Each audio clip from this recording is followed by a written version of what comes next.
Boa noite. Vamos orar pelas ofertas, né? Primeiro, feche seus olhos. Louvado seja teu nome, Deus, pelas ofertas que o Senhor trouxeste a essa casa, por meio dos irmãos. Sabemos que esse dinheiro, Pai, é usado para a tua glória, Deus.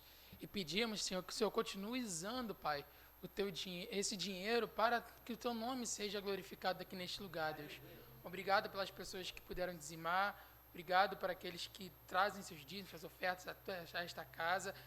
E que o Senhor possa continuar, Deus, estar guardando o coração dessas pessoas, sustentando elas todos os dias, Deus, trazendo luz aos seus corações e mostrando o quão o Senhor é bom em todo o tempo, seja nos momentos difíceis como nos momentos fáceis, Deus. Obrigado por essas pessoas que dizimaram, Deus.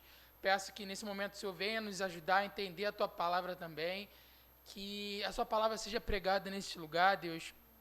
Que nossos corações eles venham se inclinar para que possam ser sensíveis àquilo que o Senhor disse tantos tempos atrás e que ainda é atual para os nossos momentos, Deus. Ilumina o teu Espírito, Pai, e nos ajuda a entender a Tua palavra, Deus. Nos ajuda a discernir, Pai, as coisas que são ditas e aquilo que foi escrito, Pai, que está na nossa palavra, Deus. É que eu te peço, Deus, em nome de Jesus, amém.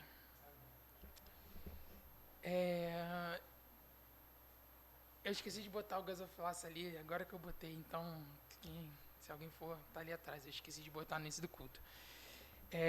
Abra suas Bíblias em Amós, capítulo 5.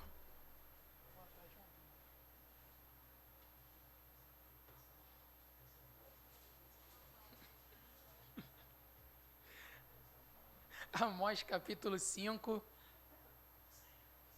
verso 18 ao 27.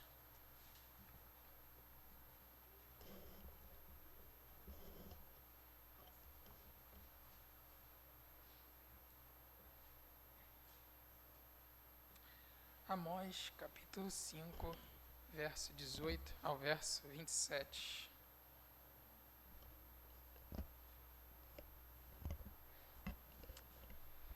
Amós, depois de Joel, antes de Obadias. Todos acharam? Vamos fazer uma leitura alternada nesse texto? Verso 18 diz assim: Ai de vós que desejais o dia do Senhor. Para que desejais vós o dia do Senhor? É dia de trevas e não de luz. Se de ti leão,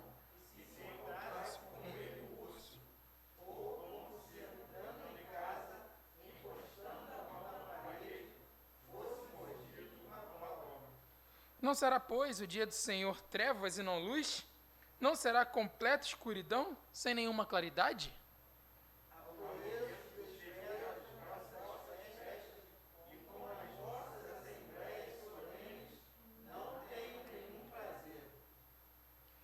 E, ainda que me ofereçais holocaustos e vossas ofertas de manjares, não me agradarei deles, nem atentarei para as ofertas pacíficas de vossos animais cevados.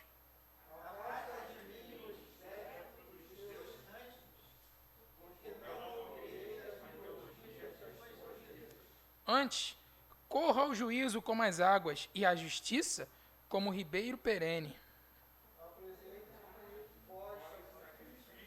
Ofertas de manjares.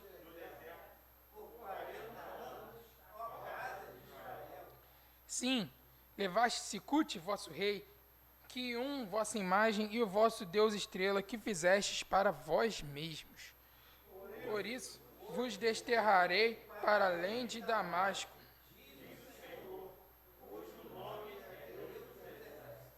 Amém.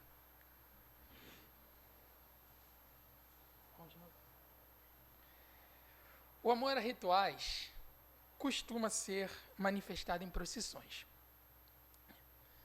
Então, esse aqui é meu último, como o pastor falou, esse aqui é meu último sermão antes de casar. Então, vamos fazer um sermão bem direto, bem objetivo, naquilo que o texto esclarece, naquilo que o texto expõe. Amém? Antes, vamos só voltar aí um pouquinho. Eu vou fazer umas leituras para a gente poder entender onde é que a gente está. dentro da história de Amós. Em que ponto que a gente parou aqui, o que aconteceu até antes aqui. Preste atenção nos versos. Amós 2,6 diz: Assim diz o Senhor, os habitantes de Israel pecaram repetidamente, não deixarei que fiquem impunes. Vendem por prata o justo e por um par de sandálias o pobre. Amós 2,7 diz: Pai e filho dormem com a mesma mulher, e assim profanam o meu nome. Amós 2:11-12. Escolhi alguns de seus filhos para serem profetas e outros para serem nazireus. Acaso podem negar isso, israelitas? Diz o Senhor. Mas vocês deram vinho para os nazireus beberem e ordenaram aos seus profetas: chega de profecias.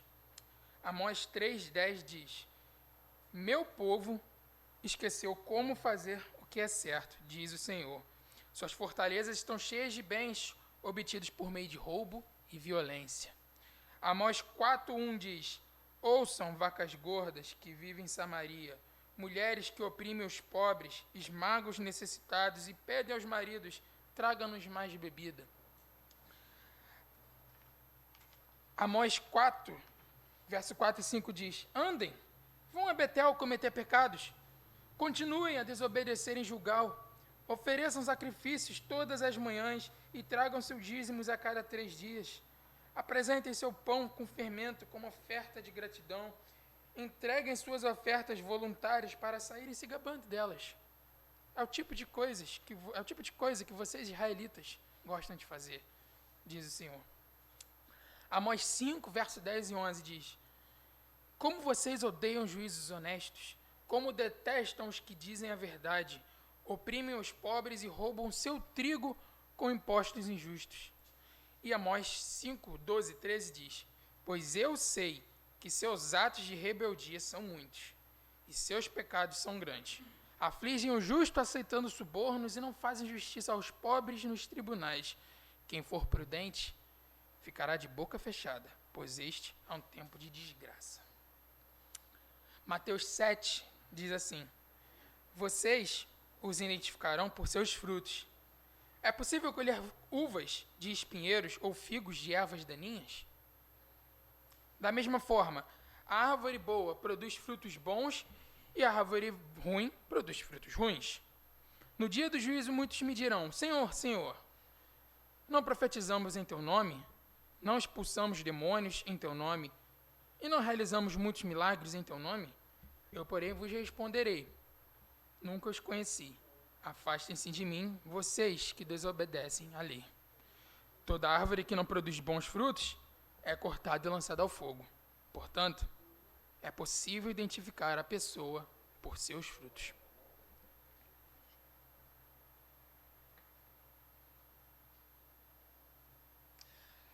A trama aqui, pelo que eu li, te fez lembrar e agora você já lembra, você já conhece a trama. A trama não é nova, os pecados de Israel são os mesmos ainda. Ainda falamos das mesmas coisas que vemos falando. O que é de novo no texto que nós lemos no início da pregação? O verso 18, saiu aqui.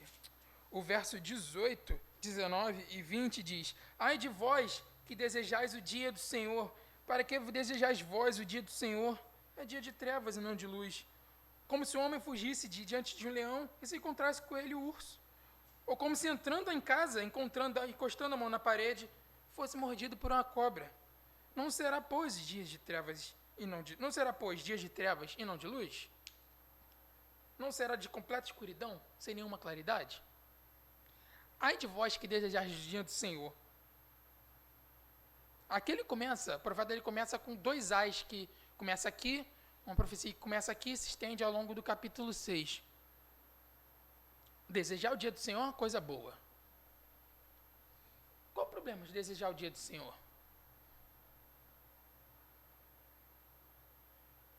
O dia do Senhor, dentro do contexto de Israel, era o dia que Deus viria e abençoaria seu povo e finalmente destruiria todos os inimigos de Israel.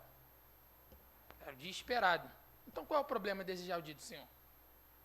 Se você é inimigo do Senhor, é um problema você desejar o dia do Senhor. O problema é que nesse ponto aqui da história de Amós que está falando, Israel é inimiga do Senhor. Israel ela não figura como seu povo. Aqui Israel, mas está figurando como o inimigo. Então, nesse caso, é como se Faraó, de repente, desejasse as 10 pragas do Egito, achando que Deus está com Faraó e não com o povo. Então, nessa situação, desejar o dia do Senhor é, de fato, um problema para Israel.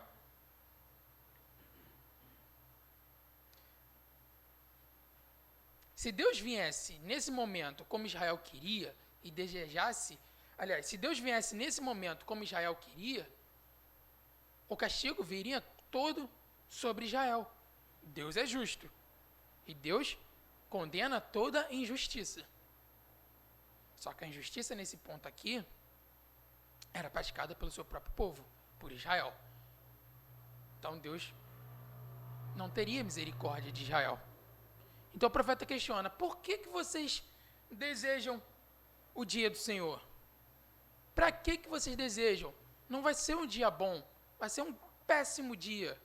Vai ser um dia de morte, de tristeza, porque o Senhor virá com ira sobre vocês. Nesse sentido, então, desejar o dia do Senhor, de fato, é um problema.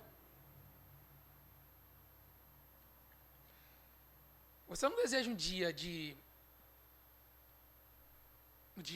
você não deseja justiça se você é o bandido da história.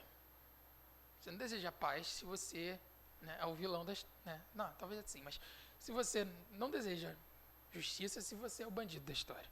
Lá em Mateus 7, quando eu li, a gente viu Jesus falar que é o quê? Pelos frutos os conhecereis. E no verso 22 do capítulo 7, Jesus é interrogado nessa história que ele está contando, nesse exemplo que ele está contando. Ele é interrogado por aqueles que supostamente se dirigiriam a ele falando assim, mas Senhor, não profetizamos em teu nome? Não expulsamos demônios? E não realizamos muitos milagres em seu nome? E Jesus diz por quê para eles? Que nunca os conheceu. E aí, deve ser a pior coisa do mundo, ouvir do próprio Cristo que ele nunca te conheceu. Toda a história. Mas essas pessoas, elas fizeram coisas boas, correto? Elas profetizaram no nome de Deus, elas expulsaram demônios e libertaram pessoas, elas realizaram muitos milagres, só que elas não possuíam frutos bons. Elas fizeram coisas boas, mas elas não possuíam frutos bons. Talvez essas pessoas pudessem, de fato, nessa história aqui de Jesus, talvez elas estivessem, de fato, desejando o dia do Senhor. Assim como Israel estava desejando o dia do Senhor. Só que elas não possuíam frutos bons. Israel não produzia bons frutos como o povo de Deus. E se você parar para pensar, isso deveria te fazer, talvez, questionar esse texto. Por quê? Por padrão, nós somos configurados, chama assim, nós somos configurados para valorizar as boas atitudes, as boas ações que as pessoas tomam. A ideia do mérito. Né? Você tem um bom currículo, você mereceu aquela vaga, porque seu currículo é bom. Por padrão, o ser humano ele tende a valorizar o bom comportamento. Fulano tem boas atitudes. Pô, fulano faz isso, ciclano faz aquilo, sabe? Ele ajuda não sei quem. Caramba, fulano se disponibilizou para estar aqui comigo e sei lá, me ajudar a bater laje. Você valoriza pessoas que eventualmente têm boas ações com você. Por você, ou com você, ou com a sociedade de uma maneira geral. Só que se você observar o texto aqui, essas pessoas também tiveram boas ações. Mas elas nunca foram conhecidas por Cristo. Por quê? porque elas tinham frutos ruins. Isso significa o quê?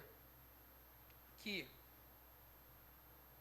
boas ações não é o que define se alguém de fato é verdadeiro, se alguém de fato alguém é bom, se alguém é justo ou não.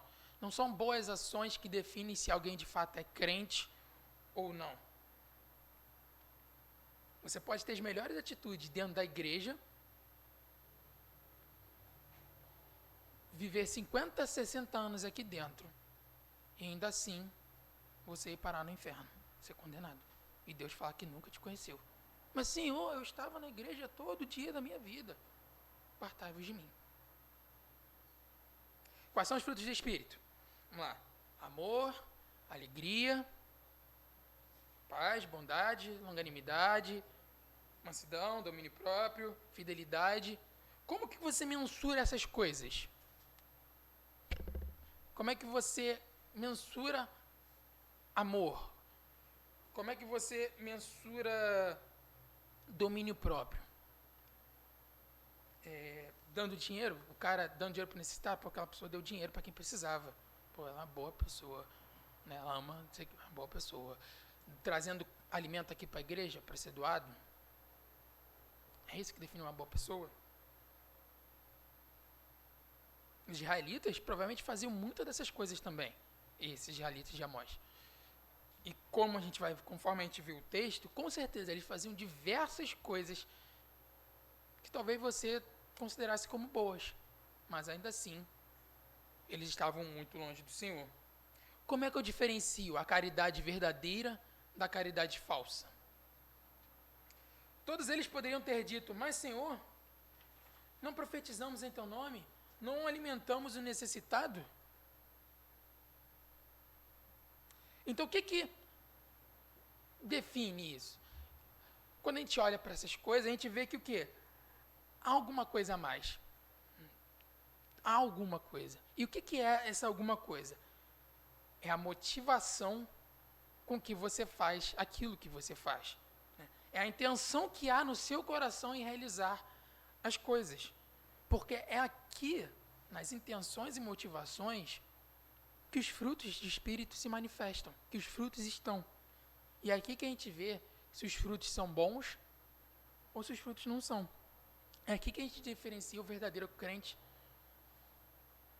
do falso crente. Claro, sim, essa é uma área muito nebulosa, né, para qualquer um, né? Eu não posso julgar o seu coração, o coração dele. Eu não posso julgar o coração de ninguém porque eu não enxergo o seu coração. Eu mal consigo enxergar o meu coração, que dirá enxergar o coração do outro. Mas Deus, Ele sonda todos os corações. Deus, Ele consegue ver o interior de cada coração. Inclusive, Ele consegue ver o meu coração e saber e me conhecer melhor do que eu mesmo. É por isso que Agostinho fala que só se conheceu quando ele conheceu a Cristo. Porque por meio de Cristo ele passou a se conhecer. E ver talvez o homem depravado que ele era e o quão dependente da graça ele era. Os nossos frutos, eles devem ser bons.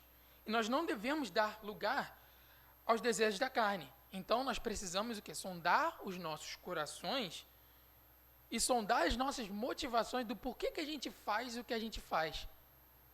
Ou do porquê que, e também, não só o que a gente faz, mas também porquê que a gente não faz o que a gente não faz. Ou deveria fazer. Será que a gente, diante disso, pode desejar de cheio de Senhor? Será que diante disso a gente pode falar, Maranata, ora vem Senhor Jesus? Será que esse dia do Senhor seria um dia de trevas ou seria um dia de luz? E aí você para pensar, né? E aí eu quero trazer aqui, né, a reflexão. O cristão médio que vive hoje dentro das cidades, né, dentro dos centros urbanos, e aí eu me refiro especificamente falando da realidade do Rio de Janeiro, tá? Que é o crente que vem o quê? Vai domingo para a igreja, trabalha meio de semana, né? Boa parte das vezes não se envolve com a igreja, né? Vive aquela vida média ali, sabe? Quase que batendo cartão na igreja, sabe? John Piper, numa pregação sobre, em 1 Coríntios 15, 19, ele fala assim, ó, na pregação: não é boa vida? O cristianismo não é uma boa vida? E se isso aqui tudo é uma ilusão? O que se importa com isso? Nós vamos morrer.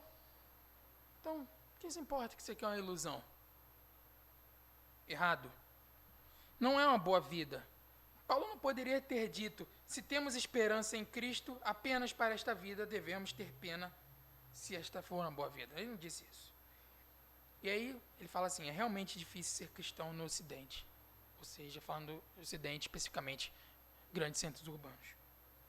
Nós nos convencemos de que os benefícios psicológicos de acreditar em Jesus, os benefícios relacionais de acreditar em Jesus, os benefícios financeiros de acreditar em Jesus, os benefícios de saúde em acreditar em Jesus, tornam a vida muito boa. Portanto, que é aquele negócio, né, que dizem: tem uma religião, independente de qual ela seja, porque isso traz boa vida. Portanto, se isso for errado no final, não é grande coisa, a vida ter sido boa. Isso é tão diferente do que Paulo disse, tão diferente. O que é de errado, Paulo? O que você tem? Se não houver ressurreição, somos os mais dignos de pena em todo o mundo. Como assim? Quer dizer, olha a sua volta. O que deve ser lamentado? É legal, né? A igreja é aconchegante. Não tem ar-condicionado, mas tem ventilador. Tem a música louvor bom. E nós estamos vestidos e, graças a Deus, todos aqui têm saúde. O que é de errado? Bem, a resposta que Paulo daria a o que é de errado com você, Paulo, seria mais ou menos assim: eu escolhi livremente correr tantos riscos com a minha vida por causa do serviço do meu rei, que eu sofro muito mais do que eu sofreria se eu tivesse escolhido outra vida. Eu sofro muito mais do que eu escolheria sofrer se eu soubesse que tudo isso era falso. Existe uma maneira muito melhor de maximizar o prazer na terra, e não é sendo cristão. E aí, essa descrição desse cidadão, desse cristão médio que a gente vê nas realidades, fruto de uma vida que as grandes cidades proporcionam, que é uma vida individualista, centrada em si, afinal de contas, provavelmente muitas das pessoas não conhecem seu próprio vizinho e vivem dentro do seu mundinho, da sua casa e tal, né? Não se envolve com a igreja, pouco se abre para aqui para as pessoas não conhecem da sua vida. Será que esse cristão, ele gera bons frutos? Como que eu vou saber? Como conhecer? Será que esse cristão ele pode, de fato, falar Maranata? Dando continuidade, porque tudo isso vai linkar no texto, né? O verso 21 de Amós, voltando para Amós, do 21 ao 27, mas especificamente do 21 ao 25, ele diz: aborreço, desprezo as vossas festas, e com as vossas assembleias solenes não tenho nenhum prazer. E ainda que me ofereçais holocaustos e vossas ofertas de manjares, não me agradarei deles, nem me atentarei para as ofertas pacíficas dos vossos animais cevados. Afasta de mim o intrépido dos seus cânticos, porque não ouvirei as melodias das tuas liras. Antes, corra juízo como águas e justiça como ribeiro perene. Ídolos modernos, geralmente, são coisas boas que foram desejadas. Aliás, ídolos modernos, geralmente, são coisas boas que foram desejadas excessivamente. Porque se fossem coisas ruins, não seriam ídolos, seria pecado por si só. Ela não receberia um rótulo específico de ídolo, seria pecado por si só. Por exemplo, gula. A gula não é só um pecado sobre comida. Ela não fala só sobre comer em excesso. Mas gula é sobre desejar coisas boas como um fim em si mesmo. Uma busca pelo prazer, unicamente pelo prazer, e não como consequência de uma vida responsável. Pensa nessa frase, não é minha. Todas as coisas boas que desejamos em excesso, elas se tornam um ídolo. Então, estamos falando, por exemplo, e aí, se a gente fala de um não crente, se a gente está falando de um não convertido, de um ímpio, de alguém que não conhece a Jesus, de alguém que não é filho de Deus, de que não adora a Deus, desejar coisas ruins é um problema. Mas agora, falando de cristãos, o maior problema está não em desejar coisas ruins, mas em super desejar coisas boas. Porque aí é quando essas coisas se tornam um ídolo para nós. E nem sempre esse ídolo, ele é claro, ele é nítido para nossas vidas. Nem sempre a gente consegue ver que estamos idolatrando algo ou alguma coisa. E aí por que eu digo isso? Porque Israel achava que estava tudo bem. Israel vivia como vive o crente médio hoje da sociedade carioca.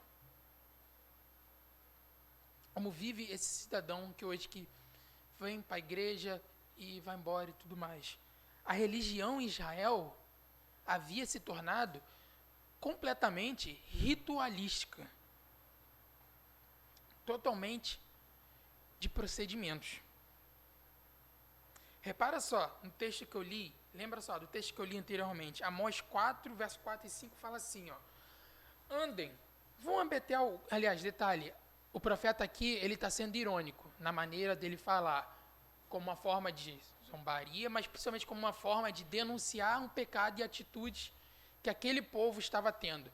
Então ele fala: andem, vão a Betel cometer pecados, continuem a desobedecer em Gilgal, ofereçam sacrifícios todas as manhãs, e tragam seus dízimos a cada 3 dias, apresentem seu pão com fermento como oferta de gratidão, entreguem suas ofertas voluntárias para saírem se gabando delas. É o tipo de coisa que vocês israelitas gostam de fazer. Qual era o problema aqui? Né? Quando é que você conhece um texto desse aqui? Um texto parecido com esse, que fala a mesma coisa que esse? O texto, aliás, a época dos fariseus. Se você olhar aquilo que ele fala, por exemplo, o trecho que ele diz: ofereçam sacrifício todas as manhãs e tragam seus dízimos a cada 3 dias. Dízimos não eram dados 3 dias, a cada 3 dias. Não era assim que funcionava o dízimo naquela época. O que ele está falando, ele está ironizando o quê? Ele está ironizando o zelo excessivo dos israelitas nas suas ações. Mas olha que curioso, como a gente lê o texto, a prática religiosa de Israel, ela continuava.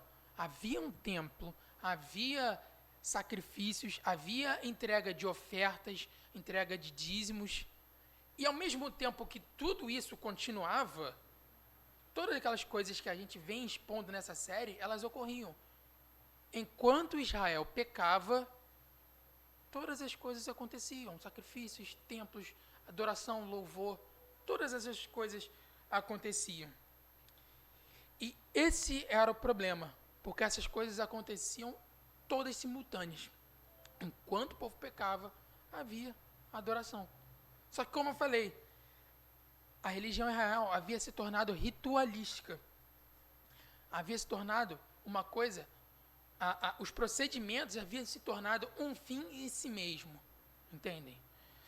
Quando Deus liberta Israel do Egito, lá no Egito, das pragas, e liberta o seu povo, e leva o seu povo em direção ao Sinai, lá ele apresenta ao seu povo leis, ordenanças e mandamentos, sacrifícios e todo esse tipo de coisa para o seu povo.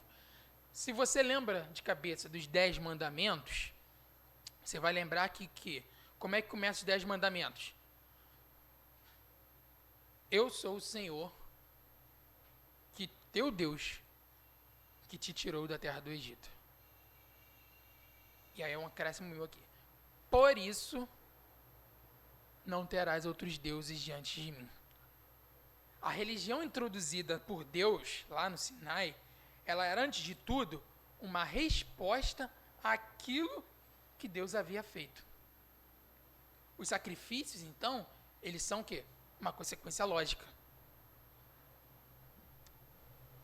Os sacrifícios e a religião se introduziram como uma consequência em relação à libertação do povo de Deus, a libertação que Deus havia feito dos escravos. Aqui em Amós a coisa se inverteu. O povo, ele cumpre os rituais pura e simplesmente porque o povo tem que cumprir os rituais, porque é uma coisa que sempre acontece. Acontece porque é cultural, e a gente sempre fez isso, e é normal. Todo ano tem festa dos pães asmos. Todo ano a gente faz pão sem fermento. Todo ano é a mesma coisa. Então virou um proceder rotineiro. Rotina. Como não há moralidade, como não há mais moralidade para eles nesses ritos, acaba que se perde a essência daquilo que se está comemorando. E não se comemora mais as festas pelo motivo pelas quais festas elas foram criadas, mas porque é algo que o povo sempre fez historicamente. É tradição. Então, não há temor mais no porquê que essas festas acontecem. Então, o povo pratica essas festas e continua pecando. É fácil você, talvez, entender, se você parar a pensar, nas diversas procissões que você conhece, que acontecem no nosso Brasil. Por exemplo, a Lavagem do Bonfim, em janeiro, lá na Bahia. O evento, né, Nossa Senhora Aparecida, dia 12 de outubro, lá na cidade de Aparecida, em São Paulo, que as pessoas vão naqueles eventos.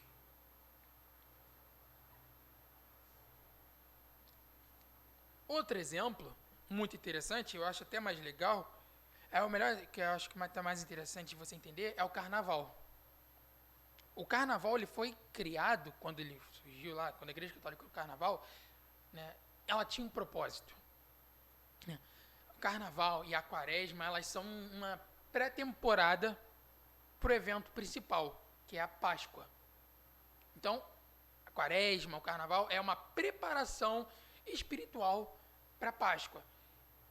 E independente né, desse evento ser certo ou não, o Carnaval mantém a sua essência, daquilo pela qual ele foi criado, dentro disso que eu falei. As pessoas comemoram o Carnaval e a Quaresma. O que aconteceu? As pessoas comemoram o Carnaval dá dinheiro, poxa, atrai turista, gera lucro, tem uma festa, tem um negócio todo. Depois vem a Quaresma. E aí, quantas pessoas você conhece que talvez mantém o motivo pela qual essas festas foram criadas, esses eventos foram criados? Perdeu-se a essência daquilo que era o motivo pela qual ele foi criado.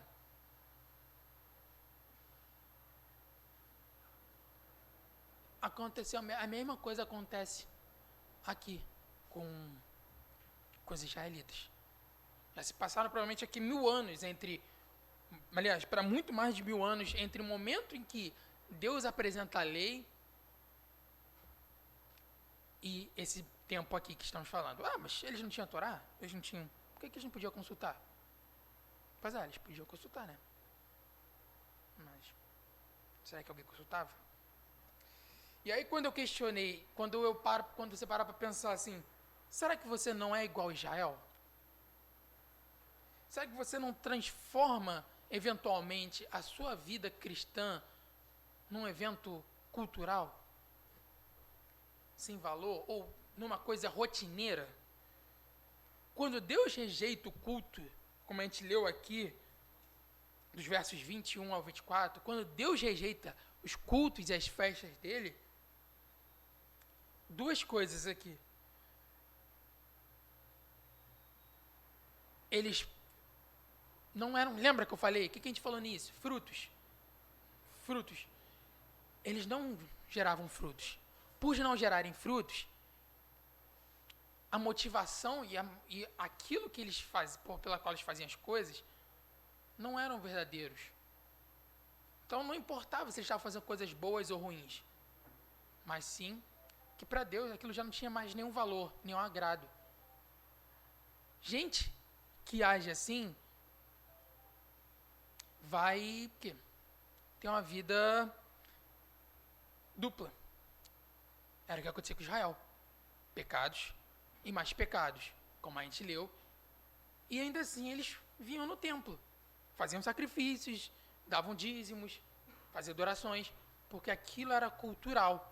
Então a vinda no culto passou a ser uma coisa sem valor para eles. Não havia motivação. E aí meu questionamento é: tem motivação ainda na sua vida, na sua vida religiosa, na sua vida cristã, no seu relacionamento com Deus? Existe algum valor ou se perdeu o valor?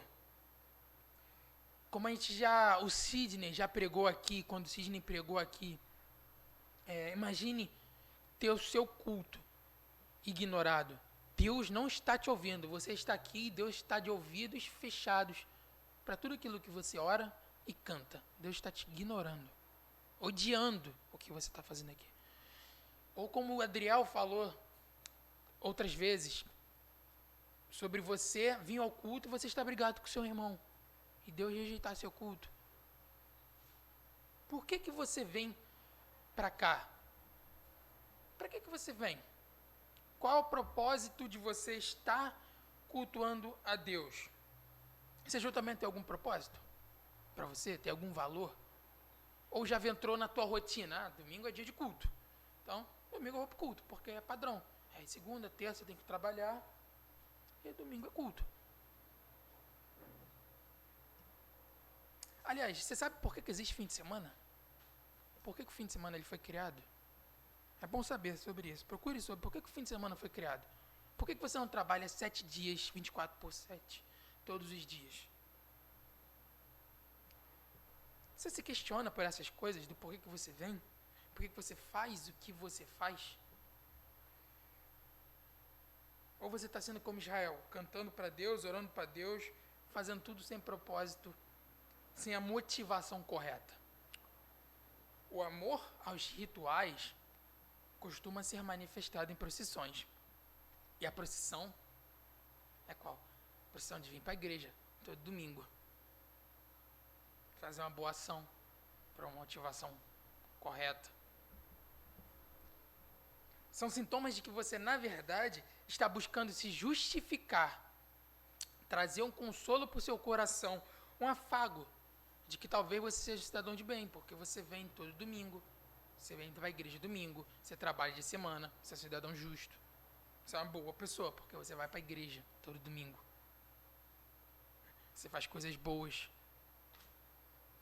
Mas no seu íntimo, você deseja a morte das pessoas. Você mata elas. Não fisicamente, mas você mata elas no seu coração. Quando você deseja as coisas mais. E você vem para a igreja. E você fala coisas bárbaras na internet. E você condena as pessoas. E você não demonstra amor. E você vem para a igreja. A verdadeira religião, ela começa no coração. Lembra lá de Tiago? Quando fala, a verdadeira religião é amar o pobre. Como é que é? Esqueci agora. Fugiu da. Tinha memorizado, esqueci. A religião que é visitar órfãos, viúvas, nas suas tribulações e guardar-se incontaminado do mundo. Então, ela começa onde? Isso. No seu coração. Começa com o seu desejo de visitar a viúva, em amar aquela viúva e visitar a viúva, o órfão. O seu desejo começa no seu coração de manter-se puro e santificado diante da sociedade. Manter-se puro no mundo. Começa no seu coração. Lembra que Jesus fala? Que é do coração que procedem as boas intenções e tal. Que contamina não é o que se come. Mas mais do que isso. Sabe aquela frase do coração fala, boca fala que o coração está cheio? Quem fala isso é Cristo. A boca fala que o coração está cheio. Então, se o seu coração não está santificado, se a tua vida com Deus, a tua religião não começa nas tuas motivações e no teu coração, o que está exterior tanto fez para Deus. Pode ser a melhor coisa do mundo. É obedecendo a Deus no seu íntimo, quando ninguém está vendo. É obedecendo a Deus na intenção de cada coisa que você faz. A sua motivação em trabalhar, em ganhar dinheiro, em viver. Cuidado com a intensidade com que você deseja as coisas, principalmente as coisas boas. Porque os ídolos começam nos desejos das coisas boas. Uma boa comida. Daqui a pouco, essa boa comida é o seu Deus. Ela passa a ser a quem controla você. E não...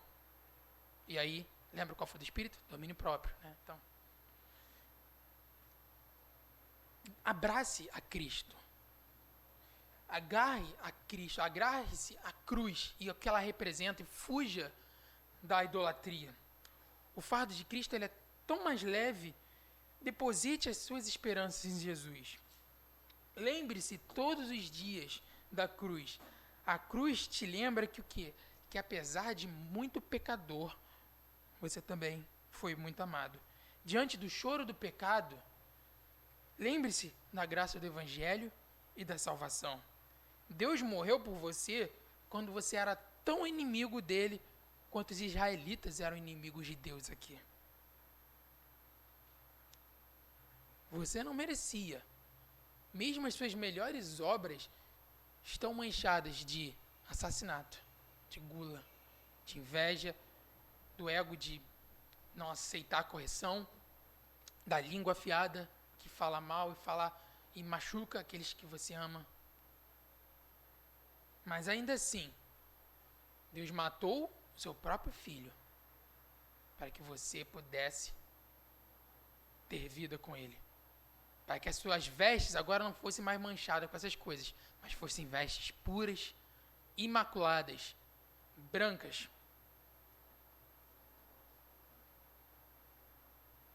É por isso que você se reúne aqui.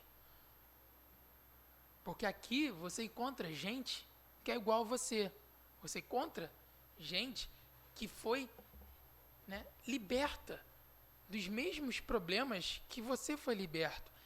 Gente que está aqui, encontrou na mesma pessoa, encontrou o mesmo Salvador. E que compartilha dos seus sofrimentos e das suas alegrias.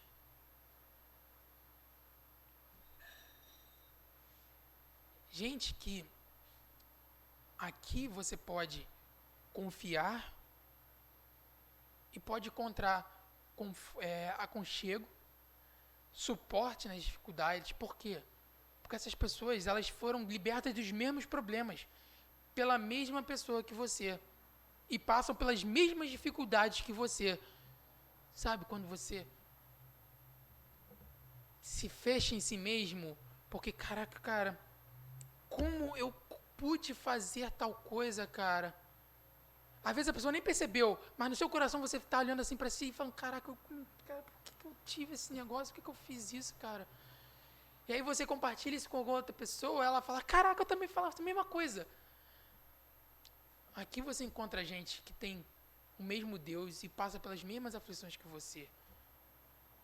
E é por isso que você se reúne aqui, para adorar não só esse Deus que te criou, mas porque aqui você adora esse Deus com pessoas que entendem você, que conhecem a dor e as alegrias do seu coração. Entendeu? Que podem, junto com você, dizer, pela cruz, me salvou, gentilmente me atraiu. E você sabe o que essa pessoa está dizendo, porque ela vive, a mesma vida, os mesmos dogmas que você. Aqui você encontra um Deus que te disse, eu sou o Senhor teu Deus, que te tirou do lamaçal do pecado, que te tirou as vendas e te tirou a cegueira espiritual. Por isso, você não terás outros deuses diante de mim. Por isso, você se alegrará com aqueles que também, assim como você, tiveram seus olhos abertos aqui nesse lugar. E por isso você se juntará e cultuará em conjunto com outras pessoas iguais a você. Não deixe que a sua vida espiritual, a sua vida com Deus, vir à igreja, entre nessa rotina.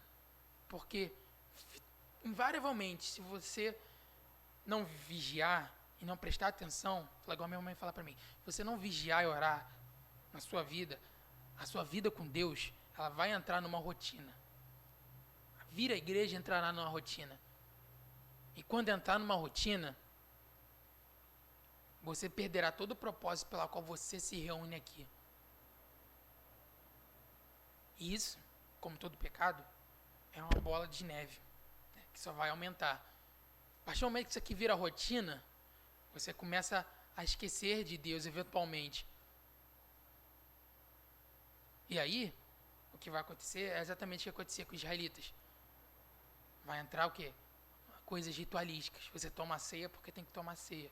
Quem toma aqui, a gente vira aqui rápido, come pão e acabou. Você vem para a igreja porque é isso.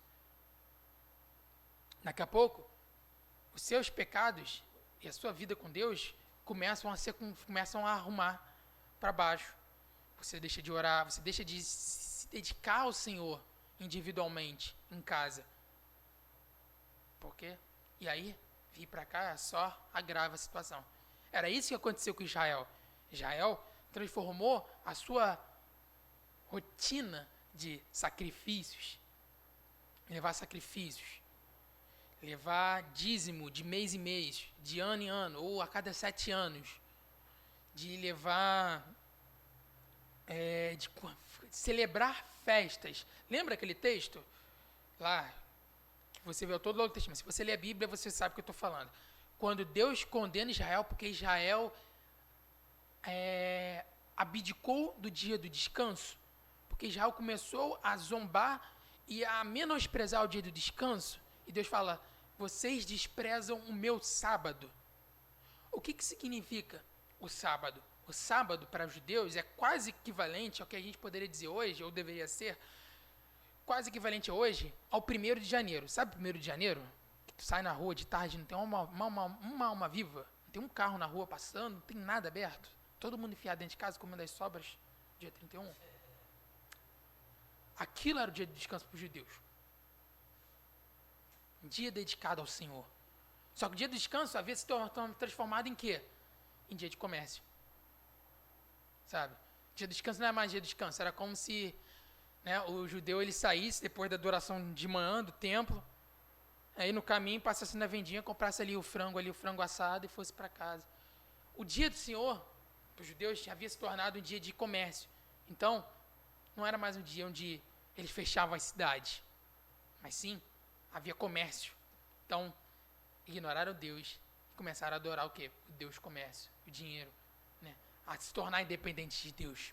É assim que começa na minha vida e na sua vida. Então, não transforme, não deixe a sua vida com Deus virar rotina. Ame a esse Deus e ame a igreja de Deus. Amém? Vamos orar para terminar a pregação. Que a sua palavra, Deus, ela entre no profundo do nosso coração e ela transforme as nossas vidas, Senhor. Que o Senhor tenha misericórdia de nós e que, ao longo da semana, o Senhor relembre em nossas mentes e na nossa consciência aquilo que foi falado e aquilo que nós guardamos, Pai, para que, nas situações do nosso dia a dia, a gente lembre da Tua palavra e se desvie dos caminhos maus e siga pelo caminho correto, Deus. Ajude-nos a discernir a Tua palavra, aquilo que não foi dito aqui e aquilo que vai além daquilo que foi dito aqui. Que o Senhor nos faça refletir, mediante esse texto, o que esse texto diz nas nossas vidas e as implicações disso diante daquilo que nós fazemos, Deus. Ajude-nos, Deus, porque dependemos de Ti, porque Tuas coisas espirituais só se discernem espiritualmente, Deus. Ajuda-nos, Deus, em nossas fraquezas, Deus. Tem misericórdia de nós, Deus. Te agradeço por esta palavra e pelo aquilo que o Senhor falou aqui neste lugar, Pai. Em nome de Jesus, amém. Amém.